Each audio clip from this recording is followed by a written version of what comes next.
सध्या आपल्याजवळ प्रभाग 10च्या नवनिर्वाचित जे एक दाम्पत्य विजय ठरलेला आहे, विजयी उमेदवार आपल्याबरोबर आहेत. आपण त्यांना सर्वप्रथम तुमचं दोघांचंही खूप खूप अभिनंदन. आपल्या प्रभागातील जनतेने तुमच्यावर विश्वास टाकलाय, काय सांगाल?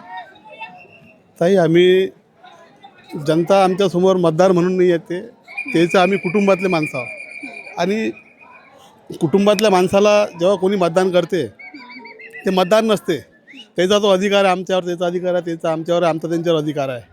आणि त्यांनी आमच्या विरोधात अनेक लोकांनी मोठे मोठे षडयंत्र रचले, पैसा वाटप झाला, परंतु त्या लोकांनी कुठली पर्वा न करता आमच्यासोबत, आमच्या दोघांसोबत राहिले. आम्ही त्यांचे सर्वांचे धन्यवाद मानतो. तुम्ही आता निवडून आले आहात, तर सर्वात आधी तुमच्या प्रभागातलं कोणतं काम तुम्ही हाती घ्याल? माझ्या प्रभागात सध्या पाहायला माती लागत नाही, आणि आता याच्यापेक्षा पहिल्यापेक्षा चांगलं कसं करता येईल ते करू. तुम्ही काय सांगाल ताई? बस सगळ्यांना धन्यवाद देते निवडून दिल्याबद्दल दोघांना. ठीक आहे, धन्यवाद.